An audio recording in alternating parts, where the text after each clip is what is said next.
കൂട്ടുകാരെ, ഞാനാണ് മണ്ണാങ്കട്ട. ഹായ് കൂട്ടുകാരെ, ഞാനാണ് കരിയില. നമുക്കൊരു യാത്ര പോയാലോ? പോവാം. നല്ല ഭംഗിയുള്ള സ്ഥലം. നല്ല ഭംഗിയുള്ള സ്ഥലം. അയ്യോ, കാറ്റ് വീശുന്നു. പാറിപ്പോവാതെ നിന്നെ മുറുക്കെ പിടിച്ചോളാം. അയ്യോ, മഴ വന്നു. നീ നനയാതെ ഇരിക്കാൻ ഞാൻ നിന്നെ കൊടയുടെ പോലെ ഇങ്ങനെ പിടിച്ചു നിൽക്കാം.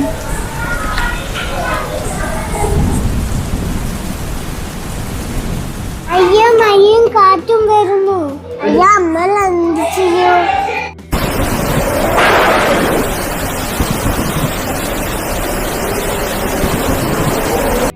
കൂട്ടുകാരായ മണ്ണാങ്കട്ടയും കരിയിലയും യാത്ര പോയ പോലെ നമ്മുടെ കൊച്ചു കൂട്ടുകാരും ഒരു യാത്ര പുറപ്പെട്ടു. മഴയത്ത് കൊടയും ചൂടി നാടും നാടിൻ്റെ ഭംഗിയൊക്കെ കണ്ടുകൊണ്ടുള്ള ഒരു കൊച്ചു യാത്ര. പക്ഷേ കുസൃതിക്കാരനായ മഴ അവരെ ചെറുതായൊന്ന് പറ്റിച്ചു. അവരുടെ കയ്യിലെ കുടയും കോട്ടുമൊക്കെ കണ്ടപ്പോഴേക്ക് മഴയങ്ങ് ഓടിയൊളിച്ചു. എന്നാൽ പിന്നെ ഒളിച്ചിരിക്കുന്ന മഴയെ കണ്ടെത്തിയിട്ട് തന്നെ കാര്യമെന്ന് ഞങ്ങളും തീരുമാനിച്ചു.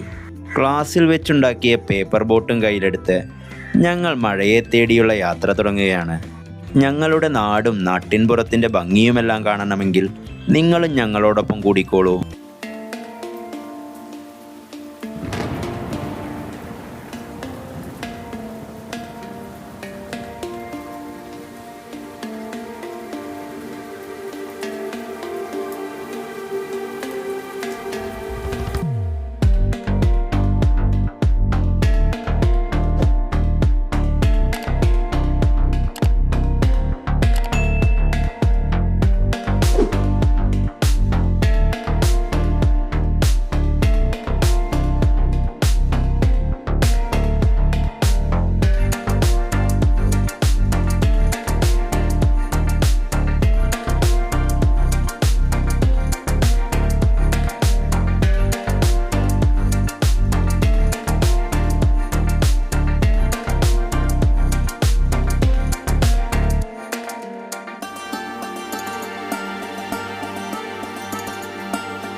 ഒരുപാട് കാഴ്ചകൾ കണ്ട് ആസ്വദിച്ചുള്ളൊരു യാത്രയായിരുന്നു ഇതെങ്കിലും ഞങ്ങൾ തേടി വന്ന മഴയെ മാത്രം കണ്ടെത്താൻ കഴിഞ്ഞില്ല.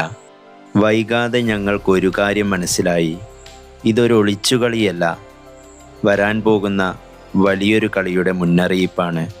അല്ലെങ്കിൽ ഈ അടച്ചുകുത്തി പെയ്യേണ്ട കാലത്ത് മഴ ഇങ്ങനെ പിണങ്ങി നിൽക്കില്ലല്ലോ. ഇതിനെന്തായിരിക്കാം കാരണം? പ്രകൃതി മനുഷ്യനെ ചതിക്കുന്നതോ അതോ മനുഷ്യൻ പ്രകൃതിയെ ചതിച്ചതോ? ഇങ്ങനെയുള്ള ഒരുപാട് സംശയങ്ങൾ മണ്ണിലും മനസ്സിലും വിതച്ചുകൊണ്ടാണ് ഞങ്ങളുടെ ഈ യാത്ര അവസാനിച്ചത്.